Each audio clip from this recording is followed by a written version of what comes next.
Several photo finishes capped off an exciting Week 10 in the NFL. I'm Sarah Firestone with your latest sports updates. The Steelers came away with the fourth quarter to beat the Colts in Indianapolis 20-17. The Jaguars and the Chargers went to overtime tied at 17 before Josh Lambo kicked the Jags to a victory with a 30-yard field goal. And the 49ers pulled out their first win of the season against Eli Manning and the Giants. C.J. Beathard threw for 288 yards to lead the Niners to a 31-21 win over New York. And the combination of Cam Newton and rookie Christian McCaffrey proved to be too much for the Dolphins last night. Newton threw for over 250 yards and 4 touchdowns, while McCaffrey scored on the ground and through the air, helping the Panthers move to 7-3 on the year. Here's what McCaffrey had to say after the game.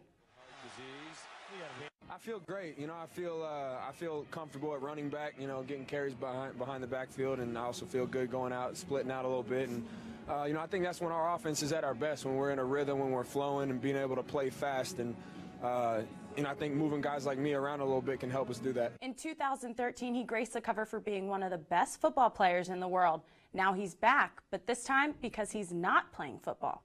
GQ magazine's 22nd annual Man of the Year honorees are out, and quarterback turned political activist Colin Kaepernick is among them. Kaepernick joined stars like NBA legend Kevin Durant and late-night host Stephen Colbert on the list. Along with this nomination, the magazine crowned Kaepernick Citizen of the Year. Tennessee State senior defensive end Latrell Lee has been expelled after punching a coach on the sideline during a game this weekend. Take a look at the video. You can see number 58 Lee punching strength and conditioning coach T.J. Greenstone multiple times, eventually knocking him to the ground. Athletic director Teresa Phillips said this in her statement about the incident. "We do not condone any act of violence within our department and are very disturbed by the action of one of our own students." Nebraska ball opened up the 2017-2018 season this weekend with back-to-back wins. Guard Glenn Watson led the Huskers with 21 points despite a poor shooting performance against Eastern Illinois on Friday. Nebraska hit 39% of its shots from the field and 13 of 35 free throws, but managed to walk away with a 72-68 victory. The Huskers continued their winning ways last night against the Mean Green from North Texas. Forward James Palmer Jr. tallied 18 points, leading Nebraska to an 86-67 win. And 3 UCLA basketball players that were detained for shoplifting in China will return to the U.S. today.